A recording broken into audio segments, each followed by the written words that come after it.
order tonight's regular board meeting. Can I get a roll call, Mr. Espy? Ms. Powers? Yes. Mr. Wilson? Yes. Ms. Will? Yes. Mrs. Mason? Yes. Mrs. Chestnut? Yes, please join me in the Pledge of Allegiance. I pledge allegiance to the flag of the United States of America and to the republic for which it stands, one nation, under God, indivisible, with liberty and justice for all.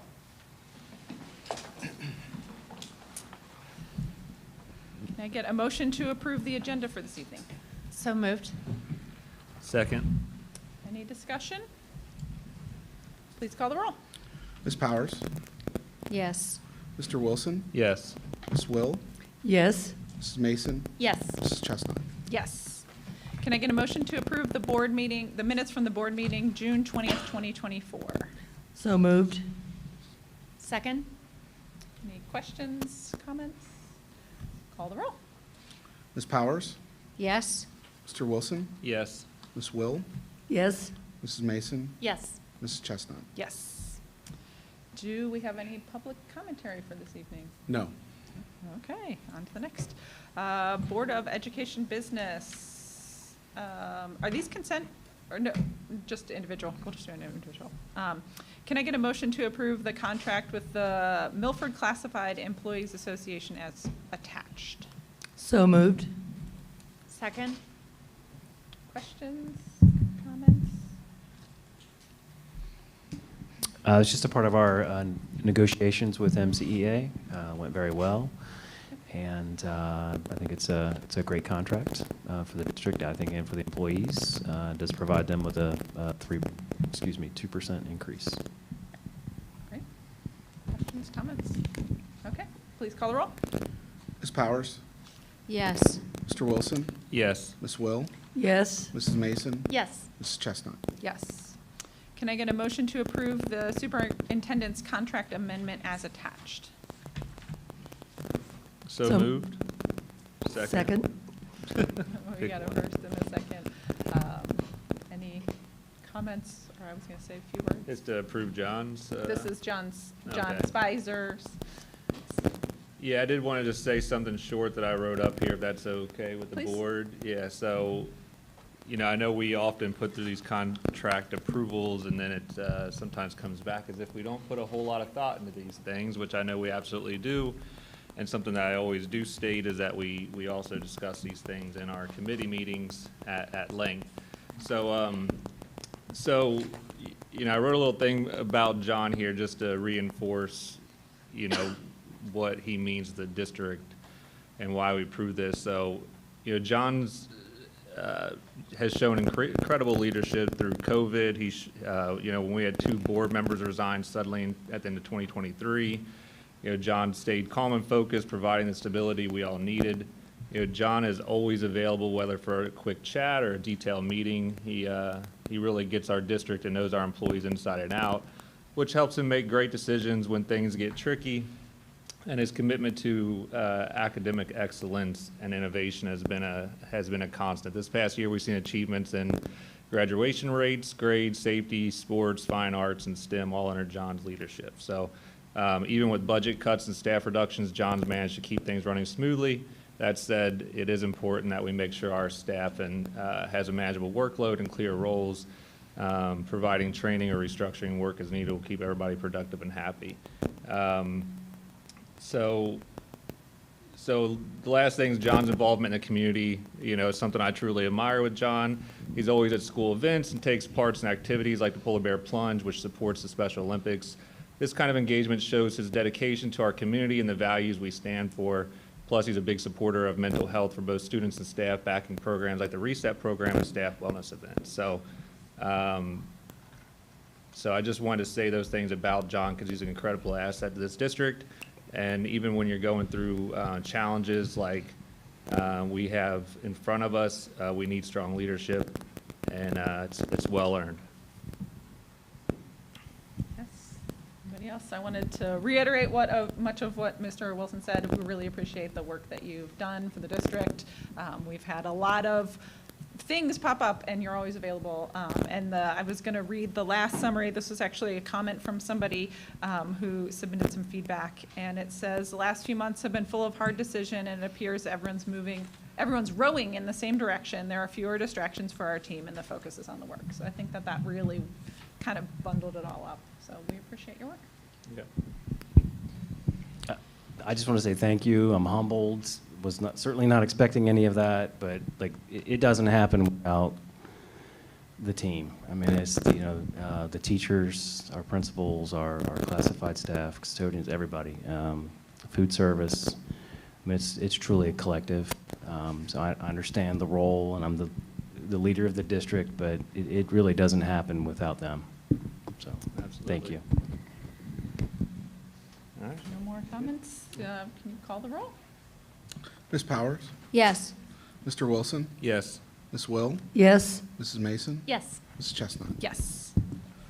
And now on to the treasurer's report. Can I get a motion to approve the board reports as presented by the treasurer? So moved. Second. What you got for us, Mr. Espy? Thank you, President Chestnut, members of the board. I'm going to start with the financial report. When we look at June monthly analysis, 100% through fiscal year 24, which is obviously 12 months, all funds were at or below the fiscal year 24 appropriations, which is good because that's a compliance measure. When we look at expenditures, total expenditures ended at 2% of positive variance to total actual expenditures. Some factors leading to this variance, purchase services and supplies. So one thing that we have done the last 2 years is that we stop our final check processing or final check run. This year was on June 10th. So there's really not the ability to spend after June 10th. And so we've done that for 2 years. Our analytics software, however, looks back at 7 years of actuals. So we're still, obviously working our way through that to get that change in fiscal year end procedures underway. But again, it's a 2% positive variance, so it's going to be a positive impact on the cash balance. And again, purchase services and supplies were the areas that we just, it feels like additionally people are understanding the financial situation that we're in and the impending financial situation and making choices on expenditures and kind of policing themselves. So I think that that's another factor as well. When we look at the revenues, total revenues ended at 2% positive variance again.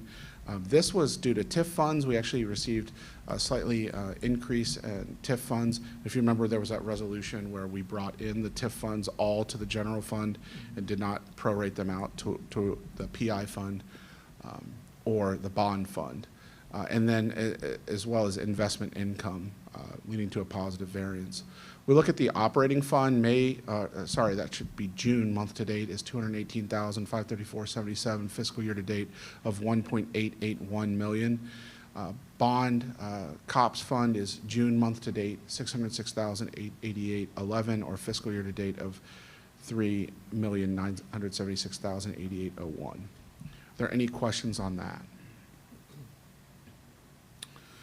Financial processes occurring this month. With the SCView project, we're live on all aspects of that software. We will continue to be adding SCView timesheets that will replace Cronus timesheets. That alone, just that savings of SCView timesheets, it's about a $6,000 module that we would use for the district versus $30,000 to $40,000 on Cronus that we're currently using. So it's a substantial savings to the district that we'll be able to recognize here soon. We are on a month-to-month contract with Cronus, so as soon as we're done, we can turn it off and start using SCView. We have also gone live on state software redesign. We did a parallel payroll that occurred the week of 6/24. That did take quite a bit of time for us to get through, but we got that right. It's been a massive undertaking, especially this week with the treasurer's office staff. I spent last week on the phone with the treasurer's office staff probably 8 to 10 hours a day, Monday, Tuesday, and Wednesday. So that was a lot of work that they were putting in. But I also don't want to overlook the fact that we've had a lot of buy-in with our building secretaries, our building administrators, the HR team here has spent an extensive period of time working on building the onboarding that we're still continuing to work through. So it's been a team effort. I do want to recognize the entire district for bearing with us. We've had a couple snafus that we've worked through, but we've gotten everything worked out. And the most important thing is that when we've had an issue, it's explainable and we can fix it. It's not something that's happening that we can't diagnose. So whenever you're changing softwares like this or any kind of major change, there's always going to be issues, and we just appreciate everyone's grace as we work through those. Now Milford is one of 2 districts to ever complete this task. Hamilton is the other, so both districts have migrated successfully from eFinance Plus to state software. Again, this is going to be a massive savings to the district, at least $80,000 per year. And we're actually doing it now. We've talked about it for about a year and a half. We're doing it now. Continuing to work on capital planning with Bradley Payne. And finally, well, again, continuing to I probably have every 3 weeks have a conversation on this bond refunding, just to make sure we're monitoring interest rates and continuing to make the best decision on how we go forward with that. Any questions on that before I go on to the next slide? No, huge thank you to everybody that you Yes. recognize around getting that software into place. As somebody who does software implementations for a living, I know it's incredibly difficult, and especially when it gets down to the end there about little things you may have missed or not accounted for. So just under your leadership and other people you had involved, that's huge. So yeah. I appreciate that. I do want, again, recognize the payroll team Yeah. and recognize Andy Wilson, the assistant treasurer. She has been the quarterback of this. So I just want to make sure that everyone understands that, I mean, they've done a massive amount of work. And the really awesome thing is through that work, you can tell that they care about the district immensely. And they care about getting it right. And as we know, it's throughout the district that happens, but it's great to see it. Yeah. Especially, we see it in the good times, but you can really tell in the bad times. So when we look at ongoing fiscal management, that revenue that we talked about, and even going back to the variances we saw in the revenue in June versus the forecast, we've brought in a substantial sum of money to the district that has not been there before in terms of that bank interest. We're actually talking about strategies of how we transfer money related to payroll and even health benefits to make sure we keep it in the bank account as long as possible to get the highest amount of interest before we move it over into a non-interest bearing payroll clearing account. Continuing to work with virtual card processing and rolling out that process. That's going to be even more expanded with SCView. There's punch-out capabilities that we can use with Amazon that lock in prices. So obviously we do a lot of spending through Amazon for supplies, and we'll be able to lock those prices in with SCView. When we look at expenditure reductions, financial software evaluation that we just talked about, and now that implementation, the 2023 permanent reductions of $875,000 in staffing through resignation or retirement, as well as vendor contracts, and then the additional $675,000 and 15% budget reductions that occurred in 2024. And again, that bond refunding that I've spoken about a couple meetings in a row now. I wanted to talk a little bit about this. I've had a few questions from people in the community, especially with the earned income tax on the ballot. And I did get our receipt from the Board of Elections that it's on the ballot. That receipt was received, and if you want to see it, you could stop by and I'd be happy to show it to you. But that has been received. But I've had questions now that this is on the ballot about, well, how long can this last you? And it seems to be that a lot of question is it going to last 10 years? Is it going to last 12 years? Well, typically in my world, we do 5-year forecasts. And we do our best with the information we're given, but there's multiple biennium budgets that we're forecasting over. And there are a lot of different things in terms of unfunded mandates that we know are going to come up that we don't know about yet. If you think back to a forecast filed in November of 2019, there would have been a global pandemic that no one would have known about coming. So obviously there are inputs that we don't have right now. So the longer we go, it's more of a challenge. But what we do here is use trend analysis. So this is the 10-year forecast that I put together and showed the board at the Finance Committee meeting. I think it's important to note that we can extend this out 15 or 20 years, but it's still going to be trend analysis at some point and not really analysis that we have with all the inputs. So the answer to the question is, do we think that this can last 10 years? Based off of the information we have, yes, 10 years plus. So I just wanted to make sure that I went on the record as saying that and that you heard me say that. So when we look forward, I've also had questions about the mental health interventionists and how they're funded, as well as just how that works. And so what I wanted to do was put together some information to share with you this evening, with you, the board members, but also the community, on exactly what, how this works and how it came about through kind of a timeline. So in fiscal year 24, the district received success and wellness funding of $807,296.45. That is what we utilize to pay the mental health interventionists. So those funds directly are tied to the expenditures, salaries, and benefits for those people. When we look at a timeline here, so December 2018, the Board of Education approved Will Cates as mental health specialist. He began in the district in January of 2019. Also in 2019, there was adding of additional mental health interventionists, and that happened over several years. So it wasn't, they didn't all start, they weren't all hired in January, but that's the moment where we started hiring additional. When you look at July of 2019, success and wellness funds began. That was put into Fund 467, and this was something that Governor DeWine was very passionate about, in getting these success and wellness funds to target mental health of students, and started to actually fund that. That was a larger sum of money that the district was getting because it was separate from the general fund. So if you imagine the state foundation payments that the district gets twice a month, and then you have this additional funding, and it got loaded essentially twice. So there were two mass dumps of money that you could think of that happened in fiscal year 20 and fiscal year 21. So what ended up happening, obviously in March of 2020, COVID-19 closed schools.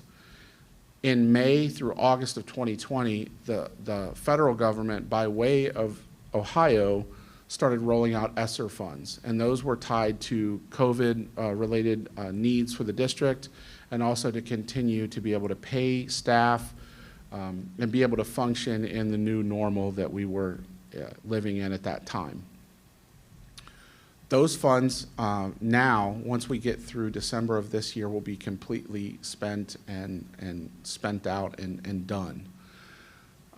So if you think back to May and August of 2020, when the ESSER funding rolled out, there were guidelines that came out with that ESSER funding. There are some districts that chose to completely take those funds and pay staff that they were already paying to essentially what we call supplant, and that's allowable.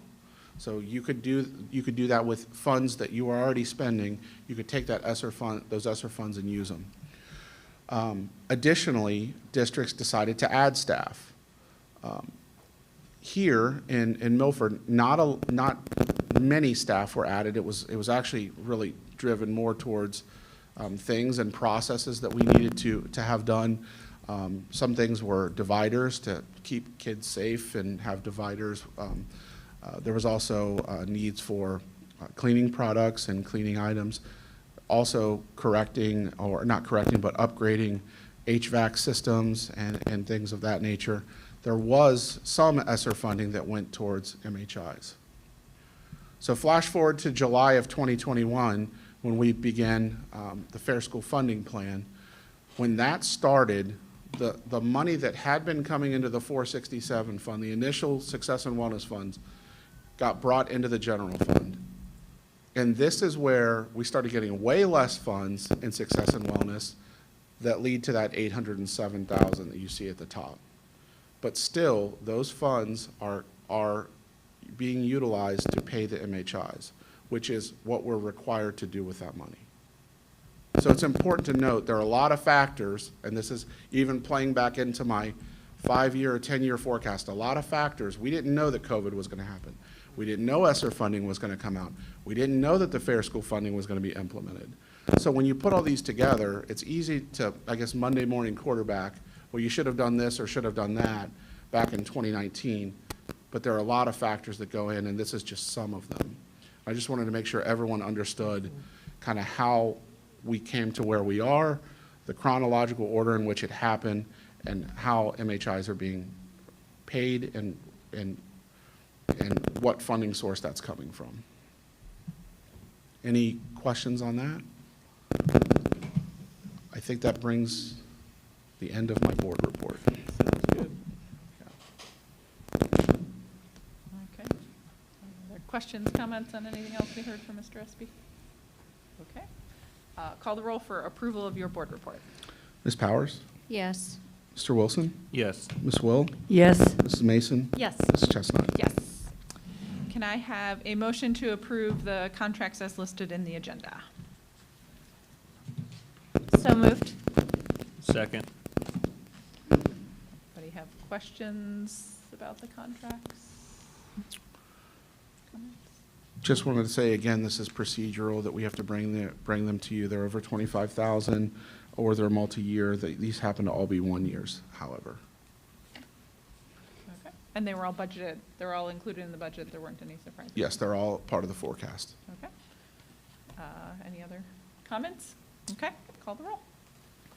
Ms. Powers? Yes. Mr. Wilson? Yes. Ms. Will? Yes. Mrs. Mason? Yes. Mrs. Chestnut? Yes. Can I get a motion to approve the then and now invoices as presented? These are due to the changeover financial software beginning fiscal year '25. So moved. Second.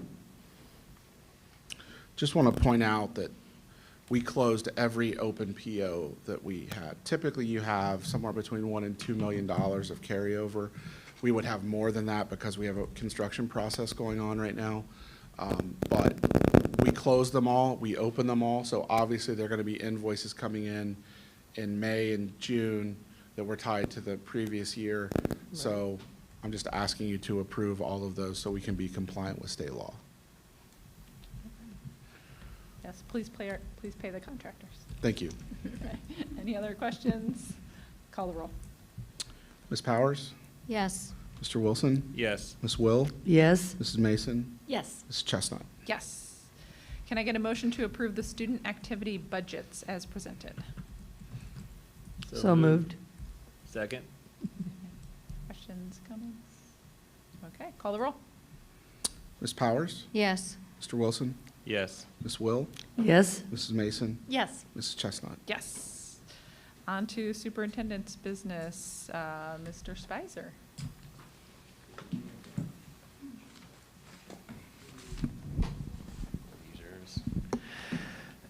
Good evening, President Chestnut, members of the board. We do have a middle school update. Jeff's got some great pictures, a lot going on across the street. We have some gravel down. I don't know if we've got any pictures of the New Eagles Way roadway stuff that's happening, but it's because it's fresh. It was like today. I'm jumping. I know. I'm getting a little excited. Bit. It's not. Lots happened in the last 2 days. These pictures are from a couple days ago, but a couple of drone shots. These are our new bleachers that have been put in this spring with a new press box. Obviously, you see our field house in the background. This is the gym floor. It is actually, there was another layer put on after this picture was taken. The base of it's actually like a tan color. So they were putting the lines on it today. This is our varsity locker room in the field house. It's about half of the training room. There's some taping stations on the other side of the wall, but we've got an actual training room in the field house as well, with both interior and exterior access. So you can see our academic wing progressing. This picture's probably a week and a half old. They've pretty much topped out on the bearing walls outside. We had roof steel and joist have been delivered today, and that stuff will start flying in on Monday. This is probably 3 weeks old or something, but this is the third floor, pouring the topping slab. They actually start those pours typically around 4 o'clock in the morning, just because of the time that it takes to finish that floor. It needs to set up a little bit, and for them to go in and finish that. So they get the big pumpers in to get that concrete up to the third floor. This is our boiler room. So you can see our boilers have been installed over here on the end. We've got our vent piping, our hot water piping that's coming in as well. This is actually in our kitchen. So this is the hot water piping. Basically your boiler room's over here behind it, and so these are the main hot water lines that are going in that'll take the hot water out throughout the building. So this is a picture. This is actually all gravelled as of today, but this will be our parent drop-off. So you'll see, our students will still park in the main lot, but rather than students having to cross over traffic from all our parents, that are dropping kids off, parents will come in, they'll loop around, they'll drop their kids off and exit, so we don't have vehicular traffic and pedestrian traffic crossing. And this was probably taken Friday or Saturday. You can see Eagles Way coming from 131 up this direction. This area right here is our roundabout. So you'll come in, there'll be 4 entrances, if you will. This is the first one from Eagles Way. You can kind of see this goes out this way, and to get to this drop-off that I just showed you, you'll come in down here, and they'll come around this way to the drop-off and then circle back out. If you continue to come down, you really can't tell right now, but there's another exit from the roundabout that'll come into the main lot right here. And then the last exit is what you'll see, which will be to come down the backside of Eagles Way. That'll primarily be used by our buses, because that leads around the high school to the bus lot. Asphalt starts Monday, so you'll really start seeing we'll have some nice pictures certainly in August. But the goal is that all is open and ready to go by August 1st.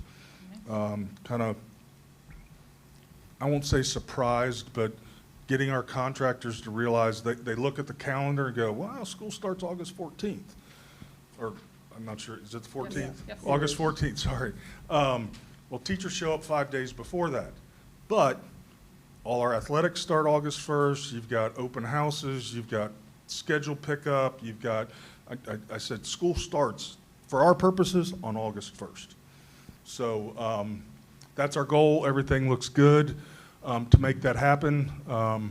There's an update of our roundabout. I forgot about that one. Thank you, Steve.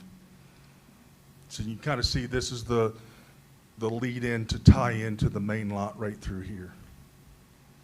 So it's been an incredibly busy summer. We've been relatively blessed with the weather. We've had a few rough days. Looking at the weather forecast next week's got me a little bit nervous, but we got some good contractors that have been coming through to overcome those obstacles. So things are going well. Nice. Any questions? Thank you, Jeff. Under item 2, we do have just policies for the first reading. We will bring these back next month for final approval.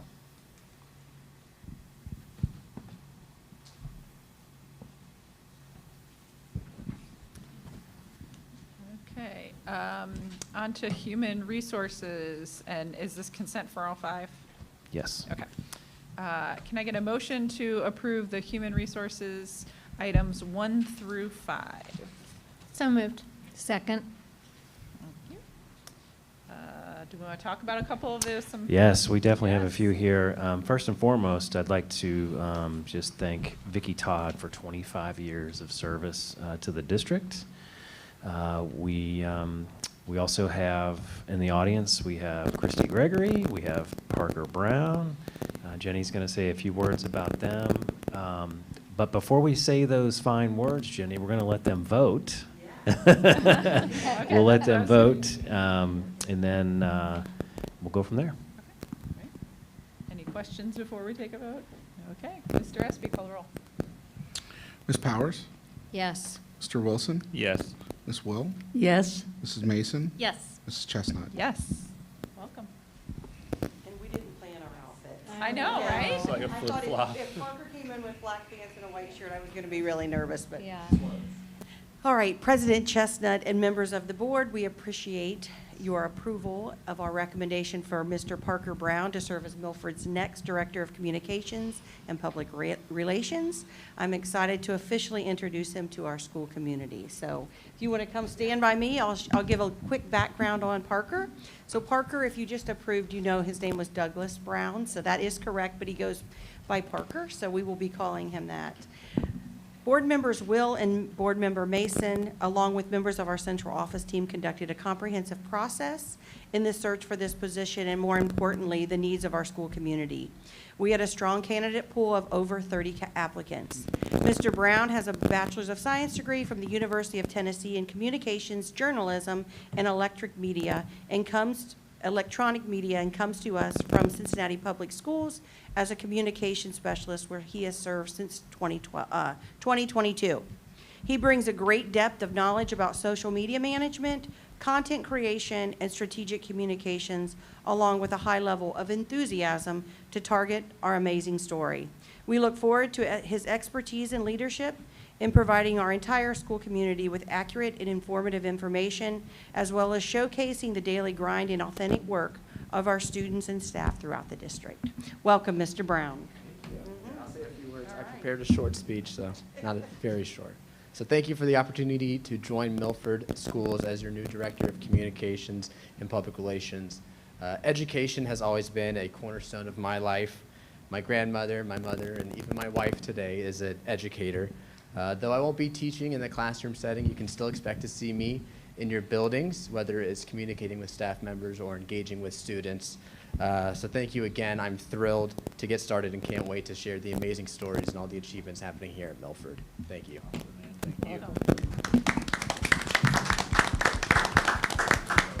All right. We would also like to thank you for the approval of Christy Gregory. Mrs. Gregory has been chosen as our new assistant principal at the high school. Christy has been a social studies teacher at the high school for 23 years and was presently serving as the social studies department chair. She is a leader within the school community and routinely offers her time to spearhead events. Christy brings exceptional work ethic and approaches challenges with commitment and energy. Her portfolio showcases consistent delivery of high-quality results. We admired Christy's desire to continue to grow and interest in becoming a leader. She is highly respected by her colleagues and the student population. We look forward to an easy transition with someone who knows our mission and will be able to quickly hit the ground running at Milford High School. Welcome, Christy. Hello. I just wanted to take a minute and thank you all. It has been a pleasure and an honor to serve my community, our community, for the last 23 years as a teacher in the classroom and as a softball coach. And I'm really excited about my next chapter. Very thankful for the opportunity. Thank you.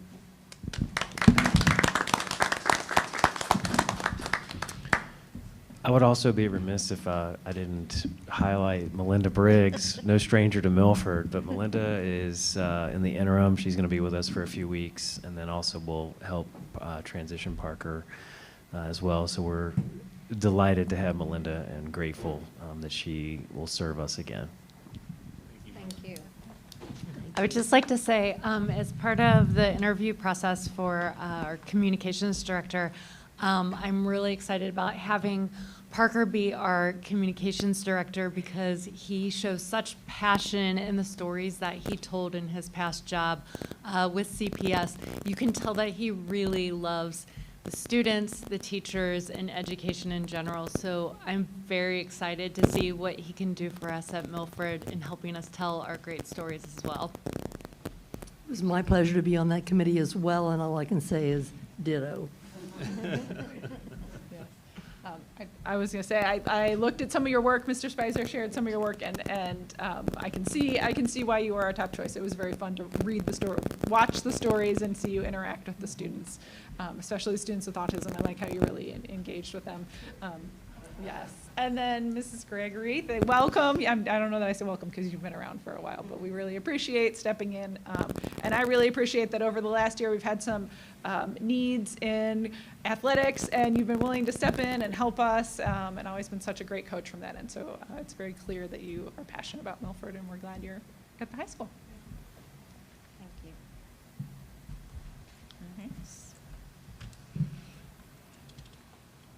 you.